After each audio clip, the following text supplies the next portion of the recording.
నమస్తే, నేను మీ Gopi. Welcome back to our channel. So ఈరోజు మనం ఎన్టీఆర్ ఘాట్ దగ్గర అయితే ఉన్నాము. సో స్వర్గీయ నందమూరి తారక రామారావు గారి 101వ శత జయంతి అయితే జరుపుకుంటున్నారు. సో ఈ క్రమంలో ఇప్పుడు ఎన్టీఆర్ గారు అదేవిధంగా కళ్యాణ రామ్ గారు ఇద్దరు వచ్చి ఆయనకి గల్ల నివాళులు అయితే అర్పించడం జరిగింది. సో తెలుగు జాతి జీవన గతిని మార్చేసిన మహనీయుడు అని చెప్పుకోవచ్చు స్వర్గీయ నందమూరి తారక రామారావు గారు. సో ఈరోజు ఆయనకి ఘన నివాళులు అర్పించడానికి అయితే జూనియర్ ఎన్టీఆర్ గారు అదేవిధంగా కళ్యాణ రామ్ గారు ఇద్దరు వచ్చారు. ఇప్పుడే నివాళులు అర్పించి వెళ్ళారు. సో అదేవిధంగా ఇప్పుడు ఈ ఘన నివాళులు అర్పించే సందర్భంగా ఇక్కడ చాలామంది అభిమానులు అదేవిధంగా తెలుగుదేశం కార్యకర్తలు ఎక్కువగా వచ్చారు. సో వాళ్ళతో కూడా మనం మాట్లాడే ప్రయత్నం చేద్దాం. సో కొంతమంది అయితే అభిమానులు అంటే వాళ్ళ అభిమానం చూపించుకోవడానికి అయితే సైక్లింగ్ మీద వచ్చి వచ్చారు. సో కొంతమంది ఉన్నారు, వాళ్ళతో కూడా మనం మాట్లాడే ప్రయత్నం చేద్దాం. సో ఘన నివాళులు వాళ్ళు అర్పించారా, లేకపోతే ఇంకా జూనియర్ ఎన్టీఆర్ గారు వచ్చారు ఆయన కలిసారా, లేకపోతే మొత్తం వాళ్ళని అడిగే ప్రయత్నం అయితే చేద్దాం. Hi sir. హలో అండి. సో ఇంత పొద్దున్నే మీరు ఇక్కడ రావడానికి కారణం ఏంటంటారు? ఈరోజు యావత్ రాష్ట్రమే కాదు, ఈ దేశం ఎంతో గర్వించదగిన రోజు. ఈ దేశం ఒక యుగ పురుషుడికి జన్మించిన రోజు. 101 సంవత్సరాల క్రితం ఇదే రోజు మే 8న అన్నగారు శ్రీ నందమూరి తారక రామారావు గారు జన్మించారు. ముందుగా ఆయనకి అందరి తరపున జన్మదిన శుభాకాంక్షలు. అలాంటి మంచి వ్యక్తి మన రాష్ట్రానికి ఎంత అవసరమో ఏ ఒక్క చిన్న పిల్లవాడిని అడిగినా, ఏ ఒక్క ఆడబిడ్డని అడిగినా చెప్తారు. ఆయన చేసిన సినిమాల్లో అప్పుడు చేసిన కొన్ని కార్యక్రమాలు కానీ, ఆ టైంలో దివిసీమలో వచ్చిన తుఫానికి ఆయన చేసిన కార్యక్రమాలు కానివ్వండి, తర్వాత రాజకీయాల్లోకి వచ్చి ఆయన చేసిన ప్రజాసేవ కానివ్వండి, ఏదైనా చిరస్మరణీయం. ఆయన మించిన మహానుభావుడు లేడనే చెప్పాలి. ఆ తర్వాత వచ్చిన ప్రతి రాజకీయ నాయకుడు కూడా ఆయన చూసి నేర్చుకున్నవారే. ఈ రోజుకి ప్రస్తుతం ఇక్కడ ప్రస్తుతం ప్రతిపక్షంలో ఉన్న అక్కడ అదేంటి కొత్తగా రాబోతున్న ప్రభుత్వం అయినా అందరూ కూడా మన శ్రీ నందమూరి తారక రామారావు గారి వాళ్ళ ఆశయాలతో వచ్చిన వాళ్ళే ప్రతి ఒక్కళ్ళు కూడా. ఇక్కడ సీఎం అంటే మన రేవంత్ రెడ్డి గారు, మన అదేంటి టీడీపీ నుంచి పార్టీ నుంచి వచ్చిన ఆయనే. ఇప్పుడు అక్కడ ఆంధ్రాలో రాబోతున్న ప్రభుత్వం ఇంకా కరెక్ట్గా ఇంకా వారం, మళ్ళీ మంగళవారమే, ఎంతో దూరం లేదు. గుద్ది మరీ చెప్తున్నాము, ఇదే మాదే అక్కడ విజయం. అది ప్రతి ఒక్కళ్ళు చెప్తున్నారు. దాదాపు 130, 140 అని. ఎస్, డెఫినెట్గా 130, 140 కాకపోయినా మినిమం 140, 150తో డెఫినెట్గా గవర్నమెంట్ ఫామ్ చేస్తున్నాము. ఇది అంతా పెద్ద ఆయన రామారావు గారు మాకు ఇచ్చిన స్ఫూర్తి. సో ఆయనకి నివాళులు ఇవ్వడానికి మేము సైక్లింగ్ వాళ్ళందరం వాళ్ళ ఇక్కడికి రావడం జరిగింది. అంటే ఈ టైంలో ఒక వేరే వార్త అడుగుతాను, తప్పుగా అనుకోమాకండి. సో బుద్ధ వెంకన్న గారు ఏమన్నారంటే జూనియర్ ఎన్టీఆర్ గారికి అదేవిధంగా టీడీపీ పార్టీకి ఎటువంటి సంబంధం లేదని చెప్తున్నారు. దానికి మీరే ఉంటారు. ఇప్పుడు ప్రస్తుతం అన్నగారు ఒక పార్టీకి సంబంధించిన వ్యక్తి కాదు, దాన్ని మనం ఎవరైనా ఎక్కిపించాల్సిందే.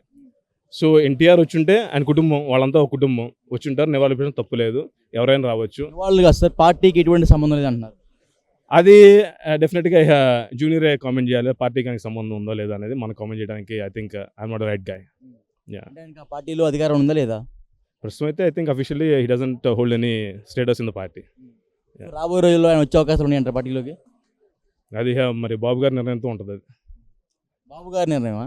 అంతే కదా. అంటే ఈ పార్టీలో జూనియర్ ఎన్టీఆర్ కూడా కొంచెం ఒక భాగం ఉంటుంది కదా, డెఫినెట్గా వాళ్ళ తాతగారు పెట్టిన పార్టీ కాబట్టి. Only junior NTR. ఇప్పుడు నేను వెళ్ళినా, నేను పని చేస్తాను, నాకు ఉండదా ఏంటి? ఎవరికైనా ఉంటుంది అది. ఇప్పుడు మీరు అక్కడ టీడీపీలో ఎంతమంది నాయకులు అడ్జంపులు హార్స్ రైడింగ్ దొరికితే అడ్జంప్ చేస్తారు, జంప్ చేస్తారు. టీఆర్ఎస్ పార్టీ ఉంది, ఎక్కడి నుంచి పుట్టింది? టీడీపీ నుంచి పుట్టింది కదా అది. సో ఎంతమంది చేసిన కార్యకర్తలు ఎక్కడికి వెళ్తారు? They still stay back. తెలుగుదేశానికి ఉన్న ఒకే ఒక్క ఆయుధం కార్యకర్తలు. నాయకులు వస్తారు పోతూ ఉంటారు, ఇబ్బంది లేదు. సో కార్యకర్త అనేది ఎప్పుడు మారలే. సో అదే అన్నగారు కార్యకర్తలు నేర్పింది. అందుకే ఏ ఒక్క పార్టీ వాళ్ళు జరిగే సభలకు కూడా అంత పెద్దగా జనాలు రారు. కానీ మహానాడికి ఎప్పుడైనా చూస్తే మీకు నిజంగా ఆయన పెద్ద ఆయన చెప్పినట్టు నేల ఈనిందా, ఆకాశానికి చిల్లుబడిందా అన్నట్టుగా ఉంటుంది. సో ఆ కార్యకర్తలే పార్టీకి బలం. సో ఆయన స్థాపించిన పార్టీ అది. సో డెఫినెట్గా ఎల్లకాలం ఆ పార్టీ జనాలకి సేవలోనే ఉంటుంది, దాని మించి ఇంకేం ఉండదు. అంటే చాలామంది వస్తారు, ఎట్లా అభిమానులు వచ్చి ఆయనకి నివాళులు అర్పించడం జరిగింది. సో మీరేంటి కొత్తగా సైక్లింగ్ వేసుకొని? కూడా మేము లాస్ట్ టైం 100 బర్త్డే కూడా ఇట్లానే ఆ రోజు ఇంకా పెద్ద సంఖ్యలో వచ్చాం. దాదాపు 100 సైకిల్తో వచ్చాము మేము. ఆ రోజు వీడియోస్ కూడా ఉంటే మీకు ఇక్కడే సేమ్ స్పాట్లో. ఆ రోజు ఇంకా భారీ ఎత్తున వచ్చాము, మొత్తం సిటీ మొత్తం చేసి. అదే కాకుండా 100 కిలోమీటర్స్ రైడ్ కూడా చేసాము మేము ఆ రోజు అన్నగారు 100 బర్త్డేకి. సో మేము టు బీ యాక్టివ్ మేము అందరూ సైక్లిస్ట్లో. సో సైకిల్ చేస్తాం, రన్నింగ్ చేస్తాం, అన్ని రకరకాలుగా ఉన్నాయి. So part of the game, part of the life అంతే అంతా. ఓకే, చూసాం కదా ఆ సైక్లింగ్ చేసి ఆ ఎన్టీఆర్ గారికి ఘన నివాళులు అయితే అర్పించడం జరిగింది. సో ఇది ఇక మరి పరిస్థితి. సో కెమెరామెన్ చందన్తో Gopi, red TV, Hyderabad. So ఈ ఎన్టీఆర్ గారి దగ్గరికి అయితే చాలామంది అభిమానులు, కార్యకర్తలు అని చెప్పుకోవచ్చు. సో చాలామంది అయితే ఇక్కడికి తండోపతండాలుగా వస్తున్నారు. సో వాళ్ళతో మనం మాట్లాడే ప్రయత్నం చేద్దాం. So hi bro. Hi bro. ఎక్కడి నుంచి రావడం? సికింద్రాబాద్ హిమాలయన్ అన్న తరపున వచ్చినాము. ఓకే. చెప్పండి. ఎన్టీఆర్కి మనం పెద్ద వీరాభిమానులము. ఆయన కోసము ఎక్కడికైనా ఈడికైనా పోయేదానికైనా రెడీ. అంటే ఎన్ని గంటలకు వచ్చారు మీ దగ్గరికి? మార్నింగ్ 3:10 కల్లా ఇక్కడ ఉన్నాం. 3ంటికి వచ్చావా? అప్పుడు నేను చేస్తున్నా ఇక్కడ. ఏం చేస్తాం, అన్న వస్తాడు అని ఎదురు చూస్తూనే ఉన్నాము. కానీ ఆయన కోసము 3 గంటలకు కాదు, రాత్రి 12 గంటలకు 11 గంటలకు వచ్చి ఈడ ఉండమన్నా ఉంటాం. జూనియర్ ఎన్టీఆర్ కోసం. ఎన్టీఆర్ కోసం అంటే అంత అభిమానం. అంటే ఇక్కడ జరుగుతున్న కార్యక్రమం ఒకటి, అది వేరు కదా. ఆయన ఎక్కడున్నా ఎక్కడ పోతున్నా ఆయన చూసేదానికోసం, ఆయన ఎన్నుకుండేదానికోసం ఎక్కడికైనా రెడీ. చెప్పేందండి, ఇక్కడ జరుగుతున్న కార్యక్రమం ఒకటి, సో మీరు చెప్పేది ఒకటి. ఇక్కడ వాళ్ళ తాత జయంతి కోసం ఆయన వచ్చినాడు. ఆయన జయంతి కోసం వచ్చినా, ఇంకో దానికి పోయినా ఎన్టీఆర్ అంటే అంత అభిమానము. ఎన్టీఆర్ కోసం ఎక్కడికైనా వెళ్తాము. ఎన్టీఆర్ ఉంటే అక్కడికి వెళ్తా అంటున్నారు. అబ్బాయి లోపలికి వెళ్ళి మరి నివాళులు అర్పించారు పెద్దానికి? చేసినాము. ఫోటోలు వీడియోస్ అన్నీ ఉన్నాయి మా దగ్గర. సో మీలో పెద్దవారు ఇంకా మరి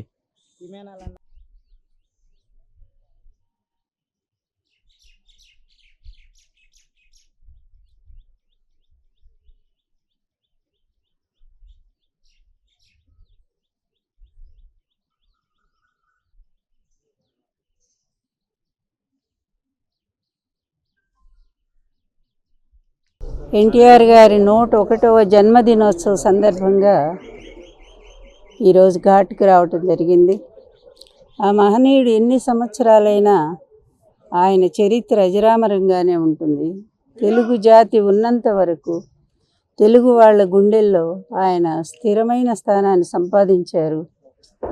ఒక నటుడుగాను, అదేవిధంగా గొప్ప రాజకీయవేత్తగాను, భారతదేశంలో కాంగ్రెస్కి యాంటీ పార్టీలన్నింటినీ కూడా ఆయన కలిపి ఒక తాటి మీదకి తీసుకొచ్చి నేషనల్ ఫ్రంట్ స్థాపించి మొత్తం భారతదేశంలోని తెలుగు జాతి గౌరవాన్ని నిలబెట్టిన ఏకైక వ్యక్తి ఒక నందమూరి తారక రామారావు గారు.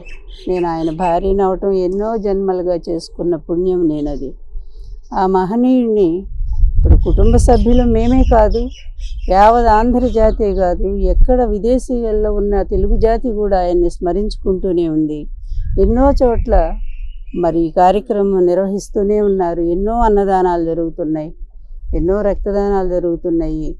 ఇన్ని సంవత్సరాలు ఆయన చనిపోయి దాదాపు 28 సంవత్సరాలైంది. 96 ఆయన జనవరి 18వ తారీఖు మనల్ని అందరినీ వదిలిపెట్టి వెళ్ళారు. కానీ ఆయన కీర్తి మాత్రం ఎప్పటికీ చెక్కు చెదరకుండా అలాగే ఉండిపోయింది.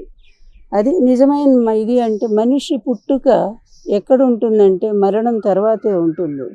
మరణించిన బ్రతికుండే వాళ్ళు ఎవరో భగవద్గీత చెప్పినట్టు కూడా అటువంటి మహామనిషి జాతస్య ధ్రువోహి మృత్యు అన్నట్టు మరణం అనేది ప్రతి ఒక్కళ్ళకి అది సహజమైనటువంటిది. మరణించిన బ్రతికి ఉండటం అనేది ఒక్క ఎన్టీఆర్ గారికే సాధ్యపడింది అనుకోవాలా.